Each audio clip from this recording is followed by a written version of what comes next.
Ustedes recordarán la secuencia que llevábamos. Jesús sana a este hombre que estaba allí en el estanque, paralítico, aquel paralítico por 38 años. Lo hace en un día de reposo. Debido a eso vienen los fariseos y lo persiguen por hacer algo que no estaba supuesto hacer en día de reposo, un bien. Y empiezan a acechar a Jesús. Y Jesús les habla acerca de su autoridad. ¿Qué autoridad tiene Él para hacer ese milagro en día de reposo? Y Él dijo que tenía autoridad sobre la vida y sobre la muerte, y que tenía autoridad además para juzgar. Luego que habla de esa autoridad, ahora Jesús, Él mismo, habla de quienes respaldan esa autoridad de Jesús. Y es lo que nosotros conocemos como endorsement. ¿Quién está endorsando? ¿Quién están respaldando la autoridad de Jesús en su ministerio? Y eso es lo que él habla. Déjenme decirle, mientras veníamos en el camino, mi esposa y yo veníamos hablando de esto. Cuando Jesús empieza a darles a ellos pruebas de quiénes son los testigos o quiénes son aquellos que respaldan su ministerio, Él no está diciendo esto para tratar de convencer a la gente de que crean que Él es el Cristo. Porque creer en Cristo es solamente por fe y la fe no necesita pruebas. Ustedes habrán leído quizás algunos libros por ahí tratando de demostrar que Jesús es el Cristo, tratando de establecer el punto de quién es Él. La fe no necesita eso. La fe es suficiente la palabra para creer lo que dice acerca de Cristo. Entonces Jesús empieza a dar esta explicación y no lo hace a sus discípulos, lo hace a los fariseos. Y quiero que entendamos esto. Cuando Jesús está estableciendo este punto, lo está estableciendo porque con ese mismo punto van a ser juzgados.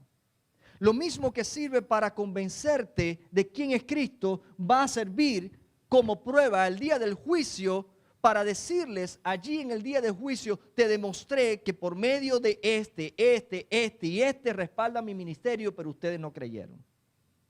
Porque nosotros los creyentes no necesitamos pruebas para creer en el Hijo de Dios. Necesitamos solamente fe. Y por eso es que la fe es un milagro. Porque ¿cómo puedo yo creer en alguien que no conozco físicamente? Bueno, la fe es algo milagroso. Si puedes creer es porque Dios te ha dado la fe para creer. Y de eso vamos a estar hablando hoy. En este pasaje vamos a estar hablando acerca de la declaración que hace Jesús de quiénes son aquellos que dan testimonio de Él mismo como el Hijo de Dios. En el Antiguo Testamento se hablaba de un Mesías, se hablaba del Cristo, del libertador que vendría a libertar, valga la redundancia, al pueblo de Israel de toda opresión. Lo que no entendieron los israelitas que de lo que se hablaba era de la opresión espiritual. El ser humano vive opresión de toda clase de opresiones porque sus almas están oprimidas. Todo lo que nosotros vemos en la sociedad es el resultado de corazones, de vidas encarceladas por causa del pecado, esclavizadas por el pecado. Los males de la sociedad tienen una raíz, y la raíz es el pecado en todas las áreas de la sociedad. Hay veces que no queremos hablar de ciertos temas porque tenemos ciertos prejuicios con esos temas. Pero quiero decirles que el evangelio, así como el pecado mina cada aspecto de la vida del ser humano, también el evangelio da solución o da respuesta a cada necesidad en la vida del ser humano y en la sociedad. Por eso no podemos dejar o seccionar, no, el trabajo no tiene nada que ver con el evangelio. No, la familia no tiene nada que ver con el evangelio. No, la finanza no tiene que ver nada con el evangelio. O la política no tiene nada que ver con el evangelio. Les digo algo, así como el evangelio ha minado cada esfera de la sociedad, así como el pecado ha minado cada esfera de la sociedad, el evangelio da solución a cada esfera de la vida del ser humano y de la sociedad. En la porción de hoy vamos a leer en los versículos, capítulo 5, versículo 33 al 35. Dice, vosotros enviasteis mensajeros a Juan, y él dio testimonio de la verdad. Pero yo no recibo testimonio de hombre alguno, mas digo esto para que vosotros seáis salvos. Él era antorcha que ardía y alumbraba, y vosotros quisisteis regocijaros en él por un tiempo en su luz. Juan el Bautista fue enviado para preparar el camino del Señor. Él fue enviado como el último profeta del Antiguo Testamento para anunciar y preparar el camino a Jesús. Y el mensaje de él era claro: arrepentíos porque el reino de los cielos se ha acercado. Y él bautizaba en un bautismo de arrepentimiento. Él bautizaba a las personas que querían volverse a Dios, arrepintiéndose de sus pecados. Jesús vino también a la tierra, pero con otra misión. Él vino con la misión de entregar su vida por ti y por mí. Él fue el que abrió el camino al Padre por medio de su sacrificio en la cruz. Cada uno de ellos, como hemos visto anteriormente, estaba claro de cuál era su misión. Juan estaba claro de que él no era el Cristo. Él no era el Cristo. Él era simplemente, decía, una voz que clama en el desierto: enderezad el camino del Señor. En una ocasión los fariseos enviaron a preguntarle a Juan el Bautista si él era el Mesías. Y él lo dijo claramente: yo no soy. Y cuando Jesús vino a bautizarse a Juan, él dijo, Juan no quería ni siquiera bautizarlo porque decía: yo no soy digno ni siquiera de desatar los cordones de tus zapatos. Aún así, Juan accedió y bautizó a Jesús. Él estaba claro de cuál era su misión. Y el pueblo de Israel por un tiempo lo tenían a él como un profeta. Lo tenían a él como un hombre de Dios. Porque volvía otra vez a hablar de aquel Mesías que ya había estado olvidado por un tiempo. Ya hacía mucho tiempo, más de 400 años estuvo el pueblo de Israel sin un profeta que le volviera a recordar la promesa de que el Salvador del mundo venía. Y por un tiempo ellos se regocijaron en esa palabra de Juan. Se regocijaron y lo tuvieron como un profeta. Pero cuando Juan empezó a hablar de Jesús, que estaba ahí como el Hijo de Dios, ya hasta ese momento Juan dejó de ser lo que ellos querían. ¿Le parece familiar esto? Hay veces que uno está hablando la palabra de Dios, pero hay temas que cuando te tocan ciertos temas que no te gustan, ya la persona que está hablando deja de ser lo que para ti eras anteriormente. Juan confrontó a las personas con su pecado. A Herodes no le gustó que Juan le dijera que estaba haciendo mal acostándose con una mujer que no era su mujer. Y terminó quitándole la vida a Juan. Era un hombre de Dios, era enviado de Dios. Y todo su mensaje fue también un mensaje dirigido por Dios mismo. Incluyendo lo que él declaró: ese es el Cordero de Dios que quita el pecado del mundo. Pero hasta ahí dejaron de creer. Era el profeta de Dios hasta que declaró que Jesucristo era el Cordero de Dios que quitaba el pecado del mundo. Por eso es que Jesús dice: yo no recibo testimonio de hombre, pero Juan el Bautista, a quienes ustedes tenían como un profeta, dio testimonio de mí. Y aunque ustedes se regocijaron en su luz por un tiempo, cuando llegó a ese punto, ustedes dejaron de creerle. Pero Juan es el primer testigo del cual Jesús hace mención en esta lista de 5 testigos que atestiguan, que endorsan a Jesús como el Mesías esperado. Juan el Bautista representa esa voz profética que señala hacia Jesús. Esa voz profética que se apunta al Mesías como la solución del ser humano, que es el pecado. ¿Estamos nosotros siendo también esa voz? ¿Estamos nosotros cumpliendo el ministerio que se nos ha dado de ser una voz que clama? Él es el Mesías, Él es la única solución al mundo perdido. Tenemos que aprender eso de Juan. Juan fue una antorcha que brillaba con la verdad de la palabra de Dios. ¿Cómo podemos nosotros ser antorcha? Una luz encendida en el lugar donde Dios nos ha puesto, en nuestro trabajo, en nuestra familia, en nuestra comunidad. Jesús mismo nos dice, vosotros sois la luz del mundo, y una luz no se esconde. Ante cualquier problemática de la sociedad, ante cualquier crisis, el ser humano, el cristiano, el Hijo de Dios, debe presentar el Evangelio como la única solución del mundo. Muchos problemas hoy quieren arreglarlo en la Casa Blanca. Pero hay muchos problemas que no tienen solución en la Casa Blanca porque todos son unos impíos, hermanos. Los corazones alejados de Dios no pueden dar solución para las necesidades del ser humano. Y cuando nosotros vemos el caos en la calle, la delincuencia, el problema que no podemos ni pagar el mortgage, el problema con que no podemos ni siquiera tener lo suficiente para ayudar a nuestros familiares, todas esas problemáticas vienen como resultado de el enfriamiento de la iglesia. De que la iglesia ha dejado de pararse firme y hablar alto. Y cuando nosotros nos paramos, el enemigo ocupa territorio. Cuando nosotros callamos, los otros que tienen ciertas plataformas hablan y convencen a medio pueblo de tantas mentiras como se han creído hoy. La iglesia tiene que levantarse. La iglesia tiene que ser una voz. No para promover políticas, para promover a Cristo. No para promover personas, para promover a Cristo. Para eso estamos tú y yo aquí. La iglesia es la columna que todavía sigue sosteniendo este mundo, hermanos.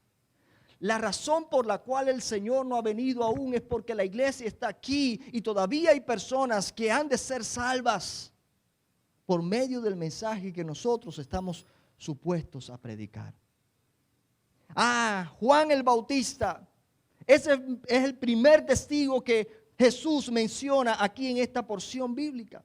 Pero hay otro testigo aún más grande, un testigo más poderoso que las palabras son las acciones.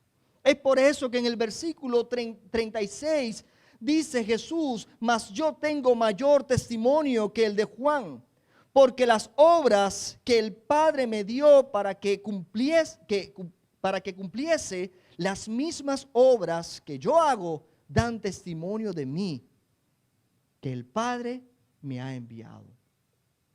Las obras de Jesús, ¿cuáles obras? Había acabado de sanar a un hombre que llevaba 38 años. A esas obras se refiere Jesús. ¿Cuándo han visto ustedes a una persona sanarse así? ¿Cuándo han visto ustedes una persona común sacar demonios de una persona, de otra persona?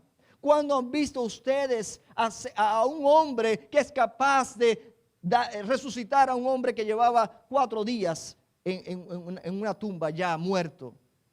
Solamente Jesús. Esas obras ellos la vieron.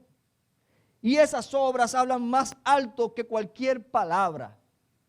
Usted puede decir muchas cosas, pero cuando usted actúa, entonces sus acciones, si están de acuerdo con sus palabras, usted se convierte en una persona creíble. En una persona a quien se puede confiar. La gente no te van a creer por lo que tú dices, la gente te cree por lo que tú vives diariamente. Y Jesús le dice, tenemos el testimonio de Juan, pero mayor que el testimonio de Juan son las obras que ustedes han visto. Y déjenme decirle, esas obras de Jesús llevaron a muchos a creer a Cristo. Pero esas mismas obras son las que van a condenar a muchos en el día del juicio. Porque habiendo visto, no creyeron. Dice Jesús, bienaventurados los que creyeron sin necesidad de ver. Jesús ahora apela a lo que Él mismo ha estado llevando a cabo delante de ellos, en presencia de ellos. Jesús habla de obras que son mayores que las palabras. Y estas obras revelan el poder divino de Jesús. No solamente para sanar, no solamente para alentar, no solamente para enseñar, sino para dar vida eterna. Las obras de Jesús siguen siendo un testimonio para nosotros hoy. Y Jesús sigue haciendo obras hoy. El hecho de que usted pueda ser salvo, de que usted pueda poner su fe en Jesucristo, aun cuando no le ve, es un acto milagroso. La conversión es un acto milagroso. ¿Cuántos de nosotros hemos visto milagro de Dios? El hecho de que yo esté parado aquí hablando es un milagro, hermanos. Llevo 4 días que no puedo casi ni pararme. Y yo me estaba preguntando ayer cómo me voy a hacer mañana para predicar en la iglesia. Estaba con un dolor en un tendón acá en la planta del pie que casi no me permitía caminar. Casi no estoy cojeando. Esta mañana amanecí casi completamente en forma. Eso fue un milagro de Dios. Mi esposa, mis hijos estaban orando por mí. El Señor simplemente hizo la obra. ¿Por qué? Porque sabía que yo iba a predicar hoy aquí. Y yo no había cancelado nada. ¿Por qué? Porque yo lo iba a hacer en el nombre del Señor, aunque fuera sentado. Pero el Señor hizo la obra. ¿Cuántas veces ustedes no han visto la obra de Dios sanando, interviniendo en la salud de alguien? ¿Cuántas veces no hemos visto cómo el Señor provee en medio de la necesidad? Cuando nosotros pensábamos que habíamos perdido todo, el Señor abre una puerta, da una solución, da una salida. Dios sigue obrando hoy. Y esas obras de Dios tienen que servir como testimonio para nosotros, una confirmación, un recordatorio de que Dios sigue en control, de que no hay nada imposible para Él. Al que cree, todo le es posible, no es palabra mía. Jesús se lo dijo a aquel hombre que estaba rogando por su hijo. ¿Cómo respondemos nosotros a esas obras? ¿Cómo respondemos nosotros cuando vemos la intervención sobrenatural de Dios en nuestras vidas cotidianas? ¿Lo vemos como una cosa más? ¿Lo recibimos como que, yo me lo merezco porque yo soy tan bueno? ¿O simplemente entregamos más nuestra vida y vivimos más para Jesús? Y ya hemos mencionado 2 testigos. Jesús dice, hay 2 que me han endorsado hasta ahora, Juan el Bautista, pero mis propias obras que son aún mayores que Juan el Bautista. Pero no se queda ahí. Hay otro que da testimonio de mí y es el mismo Padre, Dios que está en el cielo. En el versículo 37 al 38 dice, también el Padre que me envió ha dado testimonio de mí. Nunca habéis oído su voz, ni habéis visto su aspecto, ni tenéis su palabra morando en vosotros, porque a quien Él envió, vosotros no creísteis. Nunca ustedes han escuchado su voz, nunca han visto su rostro, pero cuando Jesús fue a bautizarse, hubo una voz del cielo que dijo, este es mi Hijo, en quien tengo complacencia. A Él oír, ¿verdad? Este es mi Hijo. Este es mi Hijo. Delante de todos los que estaban ahí escucharon esa voz. ¿Cuándo ustedes habían escuchado eso antes? Pero el Padre mismo que está en los cielos ha dado testimonio acerca de mí y todavía ustedes no creen. Jesús le está hablando a los fariseos porque otros sí creyeron. Sus discípulos creyeron. Ustedes han creído, pero los rebeldes fariseos que escudriñaban las escrituras, que supuestamente eran los líderes religiosos de la nación, estaban más lejos de Dios que todos. Qué triste hacer un descubrimiento como ese. Qué triste pensar que la religión por tanto tiempo me acercaba a Dios y de un momento a otro te das cuenta que estás más lejos que cualquier persona. Porque a Dios no nos acercamos con religión. A Dios no nos acercamos con normas y tradiciones humanas. A Dios nos acercamos solamente por fe. Solamente por fe. Y fe en el Hijo de Dios. El mismo Padre dio testimonio. Y no solamente fue en el momento del bautismo. Y ellos pudieron incluso ver, porque el Espíritu Santo vino a Jesús, se posó en el hombro de Jesús en forma de paloma. Eso fue algo visual que los que estuvieron allí pudieron escuchar y pudieron oír. Jesús dice, ¿cuándo ustedes han escuchado la voz de Dios? ¿Cuándo ustedes han visto a Dios?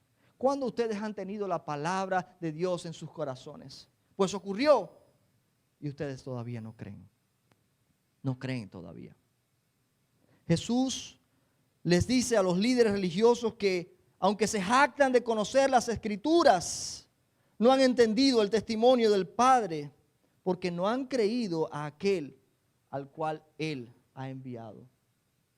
La voz del Padre es clara para aquellos que quieren escucharla. Muchas veces la gente pide señales, la gente pide milagros, la gente pide pruebas. ¿Sabes qué? La vida de Jesús es el mejor ejemplo de que esas señales y esas pruebas no hacen a nadie creer. Es la fe en Jesucristo. Solamente. Porque muchas personas vieron y aún así no creyeron. No pienses que porque veas vas a creer. Eso es igual hoy en día. El ver no te hace, no alimenta tu fe. Bueno, sí puede alimentarla, pero no es lo que te mueve a la fe que te salva. La fe es un regalo que Dios da. La fe es un regalo que Dios otorga por gracia. No es algo que lo podemos ganar haciendo buenas obras. Es por gracia. Y la voz de Dios sigue hablando hoy.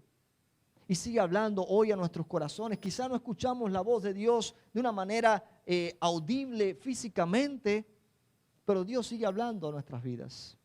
Sigue hablando, ¿sabes a quién? A quien quiere escucharle. Porque si usted está orando, pero usted ya está determinado en lo que va a hacer, aunque eso vaya en contra de la voluntad de Dios, Dios no te va a hablar. Pero cuando tú oras a Dios realmente queriendo que Dios te revele su voluntad, Dios te va a hablar, hermanos. Es lo mismo que cuando tú lees la palabra de Dios, Dios puede hablarte a través de las Escrituras. Dios puede hablarte a través de su palabra. Pero tú tienes que acercarte a la palabra de Dios con una postura de fe, no de autoridad o no de simplemente leer las Escrituras como algo intelectual. No. Tienes que someterte a las Escrituras.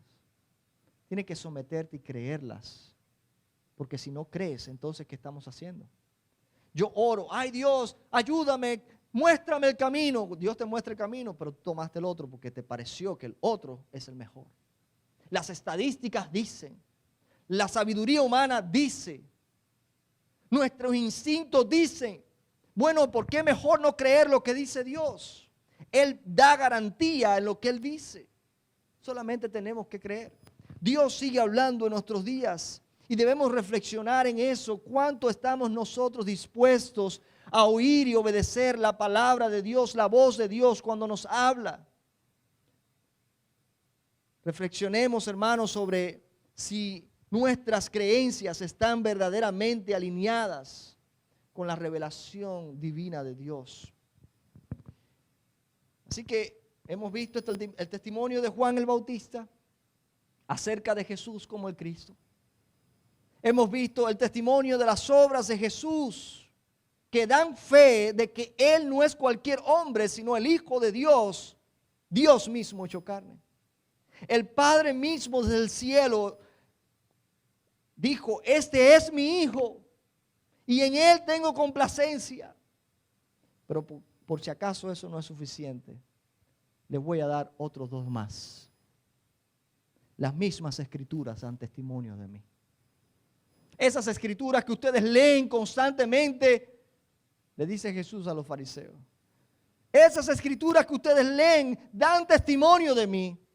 Y miren lo que dicen los versículos 39 al 40. Escudriñad las Escrituras, le dice Jesús a los fariseos, porque vosotros os parece que en ella tenéis la vida eterna. Y ellas son las que dan testimonio de mí. Y no queréis venir a mí para que tengáis vida. Uno puede hacer de cosas buenas un ídolo. los fariseos habían hecho de las escrituras, que es algo bueno, algo dado por Dios, habían hecho de las escrituras un ídolo. Habían puesto las escrituras por encima de Dios mismo. Ellos decían, bueno, tenemos las escrituras, son sagradas, todo lo que tenemos que hacer es obedecer las escrituras. Pero se olvidaron de Dios. Porque si yo obedezco con mi fuerza, yo no necesito el poder de Dios para obedecerla, ya estamos. Dios me lo dio, olvídate de Dios, todo lo que tengo que hacer es obedecer las escrituras. Y en un punto, hermanos, algo tan bueno, algo tan sagrado, algo dado por Dios, se convirtió en un ídolo para esos fariseos. Ustedes escudriñan las escrituras porque creen que en ellas tienen la vida eterna. No, ustedes están equivocados. Las escrituras no dan vida eterna, soy yo. Y las escrituras hablan de mí, son las que dan testimonio del Hijo de Dios, que es quien fue a la cruz y murió por nuestros pecados y resucitó. Las escrituras no hicieron eso. Eso lo hizo Jesús. Pero fíjense cómo el enfoque cambia por completo nuestra fe, nuestra vida espiritual y nuestra relación con Dios. No quiero que me malinterpreten. Las escrituras son sagradas. Es palabra de Dios. ¿Ok? Pero no es más importante que Dios. Las escrituras son las que dan testimonio del Hijo de Dios. No son ellas directamente las que dan vida eterna. Es el Hijo de Dios, del cual las escrituras dan fe. Y eso es lo que Jesús les está diciendo a ellos. Ustedes escudriñan las escrituras con mucho afán y se empeñan mucho en obedecerla con sus propios esfuerzos. Pero ellas son las que dan testimonio acerca de mí, dijo Jesús. Las escrituras son un testigo poderoso de Jesús. Desde el Antiguo Testamento se da testimonio de Jesús. Le digo más, toda la palabra de Dios desde el principio hasta el fin dan testimonio de Jesús. Toda, por todos lados. Es más, cuando usted lea en el Antiguo Testamento, siempre pregúntese dónde está Cristo aquí. Porque en el Antiguo Testamento se hablaba del Cristo que venía. En el Nuevo Testamento se habla del Cristo que está y que fue. Toda la Escritura, el centro es Cristo. Y eso es Jesucristo el que mantiene en una misma línea toda la palabra de Dios. Más de 40 escritores en diferentes lugares del mundo, en diferentes etapas, escribieron en una misma línea. Toda la historia mantiene la misma línea, antes y después de Cristo. Y eso es un milagro de Dios. Esa es la palabra que nosotros creemos. Es la palabra en la cual nosotros podemos confiar. La palabra que no se han equivocado, palabra que se ha cumplido. Jesús es el cumplimiento de la palabra de Dios. Jesús es la máxima revelación de Dios que nosotros tenemos. Es la palabra de Dios otro testimonio de que Jesús es el Hijo de Dios. Isaías había hablado de cómo vendría Jesús, el Salvador, al mundo. Se cumplió. La palabra de Dios en el Antiguo y en el Nuevo Testamento, todo es acerca de Dios. Las Escrituras siguen siendo el testimonio vivo de Cristo. ¿Cómo estamos nosotros profundizando en la palabra de Dios? ¿En qué lugar está la palabra de Dios en nuestras vidas? ¿Estamos leyéndola? ¿Ustedes saben cuántas personas han muerto en toda la historia del cristianismo por mantener viva la palabra de Dios? Por imprimir la palabra de Dios, por dar la palabra de Dios a otros. Ustedes saben, miles de cristianos en toda la historia del cristianismo han muerto luchando por que nosotros hoy tengamos esa palabra que muchas veces la tenemos empolvada. Y hoy en día que la tenemos en los devices, está en internet, está en todos lados, en audio, en video. Pero ¿cuántos de nosotros estamos escudriñando las Escrituras? Si no lo estás haciendo, quiero que sepas, ellas son las que dan testimonio del Hijo de Dios. Si tu fe todavía no florece, quizás es porque no estás leyendo la palabra de Dios. Porque dice que la fe viene por el oír la palabra de Dios. Si no interactúas con la palabra de Dios, si no lees, si no estudias la palabra de Dios, es imposible que crezcas en tu fe. Ellas son las que dan testimonio del Hijo de Dios. Ellas son las que producen una verdadera transformación en la vida del ser humano, hermanos. ¿Cómo puedo saber la voluntad de Dios? Ay, Dios, háblame. Te da la palabra de Dios y no la lees. ¿Cómo podemos saber, conocer a Dios? ¿Cómo podemos hablar el lenguaje de Dios? Usted quiere hablar el lenguaje del inglés aquí, ¿verdad? ¿Cuántos de ustedes ya están más prácticos en el inglés? Tenemos que aprender inglés, hermano. Yo me lo he propuesto y ya ahí vamos poquito a poquito, mejorando cada día. Ya los muchachos me dicen, papi, va mejorando. Los juveniles me dan mucho aliento. Esos muchachos tienen una paciencia conmigo tremenda.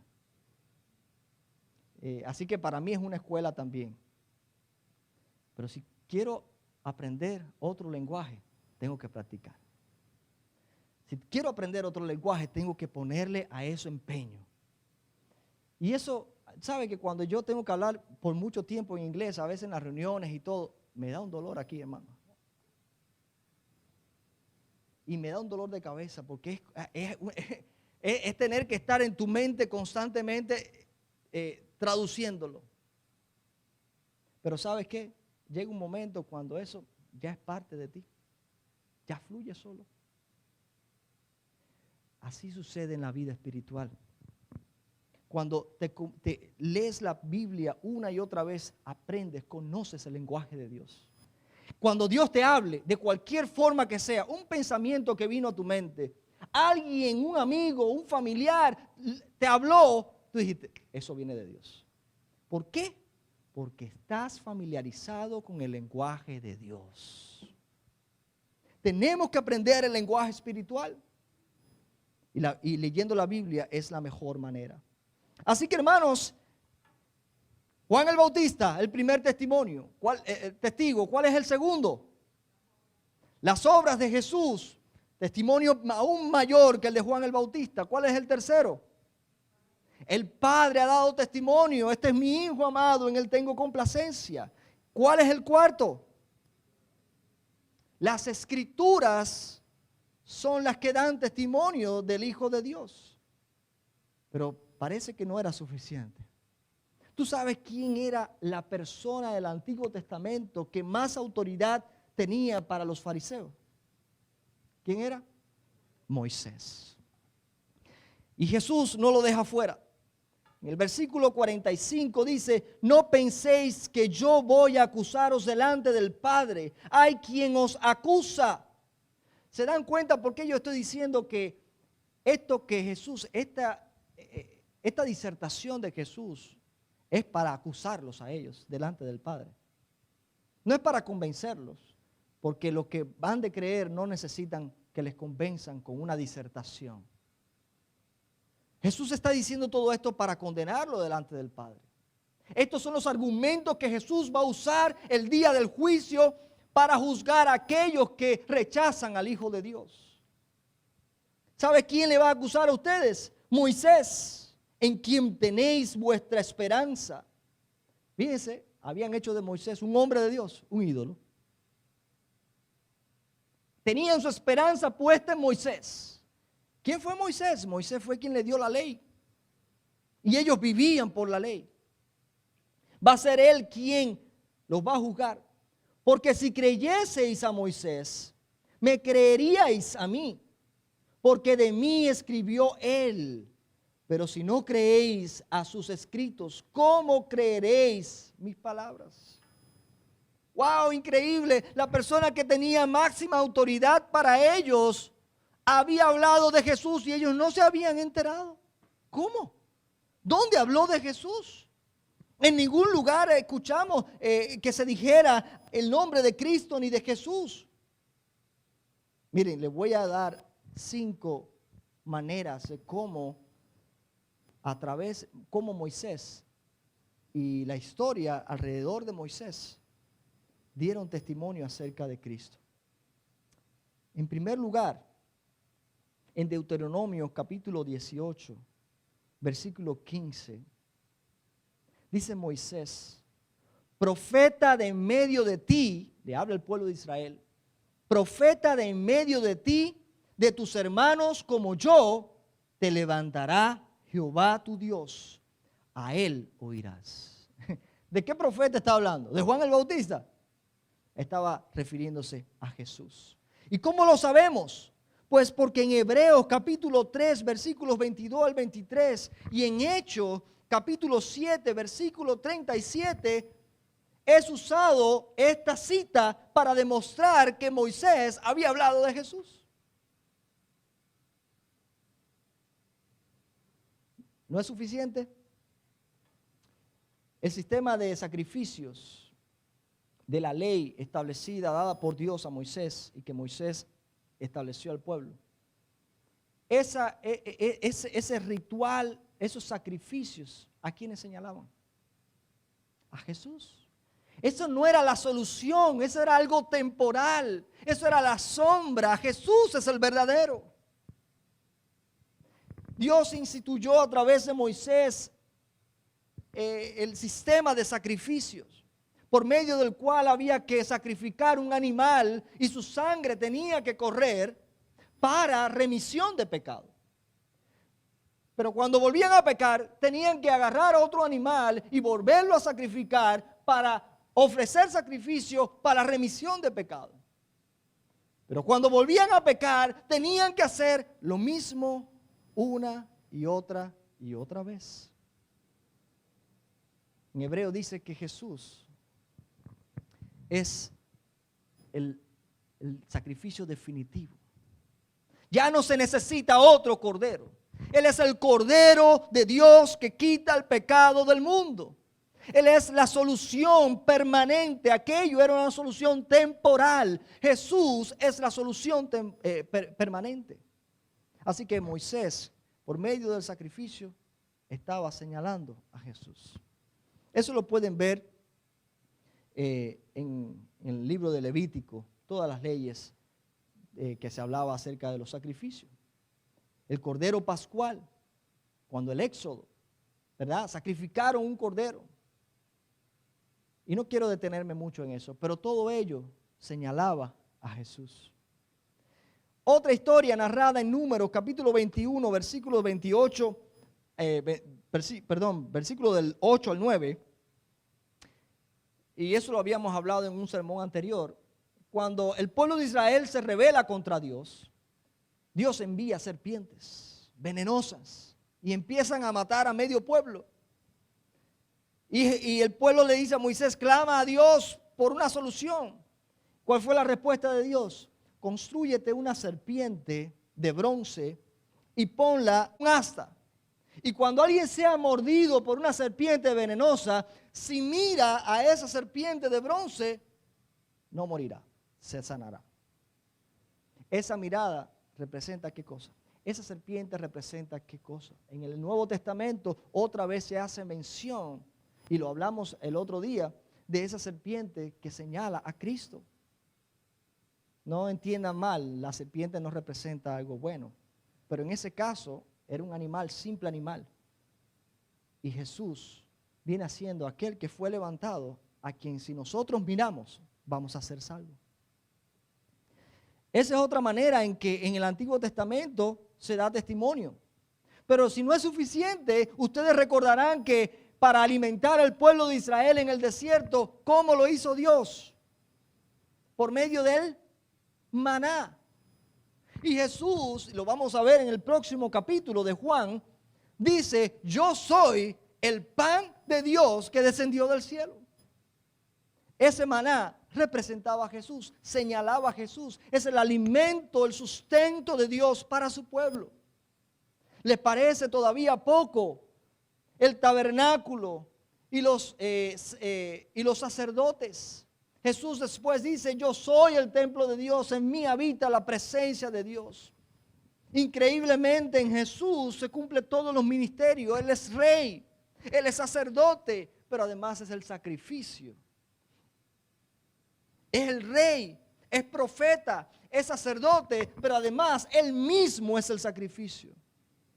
Él se ofrece a sí mismo como sacrificio vivo a Dios por nuestros pecados. En fin, hermanos, todos estos son testigos de que Jesús realmente es el Hijo de Dios, que es el Mesías esperado, que es el Cristo. Jesús tiene que hablarles a ellos y decirle con qué autoridad estoy sanando a un hombre en el día de reposo, con qué autoridad doy vida. Yo soy el Hijo de Dios, simplemente. Y a nosotros no nos los tiene que probar. Tú y yo creemos por fe. Pero sepa, todo aquel que no cree, este mismo argumento lo va a usar Jesús en el día del juicio. ¿Sabe? Tú no creíste porque no quisiste. Porque Juan el Bautista dio testimonio de mí y no creíste. ¿Qué más? Ayúdame. Mis milagros, las obras que yo hice, da testimonio de mí y no creíste. ¿Qué más? Mi Padre del cielo dio su voz y dijo, este es mi Hijo amado, y ustedes no creyeron. ¿Quién es más? Las Escrituras y el mismo Moisés dieron testimonio de mí y ustedes no creyeron. Por tanto, apartaos de mí. Pero mis hijos, los que pusieron su fe en el Hijo de Dios, los que creyeron sin ver, los que creyeron la palabra de Dios y ofrecieron su vida completa a Cristo, ellos tendrán vida eterna. Ellos vivirán para siempre en la presencia de Dios. ¿Por qué nos sirve esto, hermanos? Es importante que nosotros entendamos como iglesia. Jesús lo hizo y a veces nosotros nos sentimos en la obligación de demostrarle a la gente que Jesús es realmente Dios. Tú y yo no tenemos que demostrarle a nadie nada de esto a nadie. Tú y yo no tenemos que caerle atrás a la gente y rogarle que crean, mira, te voy a demostrar. No hace falta demostrarle nada a nadie. La gente cree por fe, ni siquiera por tus palabras. La gente cree cuando son expuestas al Evangelio y lo creen porque han recibido primero esa fe que es un regalo de Dios. Pero es importante que entendamos que nuestra fe no es una fe ciega, como muchas veces gente han dicho. No, estos cristianos son unos fanáticos porque tienen una fe. Porque si tú ves un cristiano que va a la iglesia solamente y en el mundo hace lo que hace y no tiene un compromiso serio, dicen, ese es un cristiano. Pero un cristiano que tiene un compromiso serio, que sirve al Señor, que da su ofrenda, que participa activamente en la vida de la iglesia, la gente dice, ese es un fanático. No es que sea fanático, es que si yo he entendido lo que Cristo hizo por mí, cualquier cosa que yo haga es poco, porque Él lo dio todo por mí. Hay un himno que cantábamos muchos en las iglesias bautistas. ¿Qué te daré, maestro? Te diste todo por mí. Mi vida es poco. Todavía mi vida es poco. ¿Qué te daré yo? ¿Qué puedo darte? Así que quisiera que al salir de aquí hoy reflexionáramos, ustedes que están aquí conmigo hoy.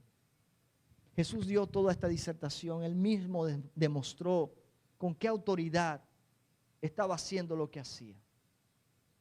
Entendamos que nuestra fe no es una fe ciega, es una fe inteligente. Es una fe que se puede razonar, que se puede entender. Lo ilógico es no creer después de todo esto.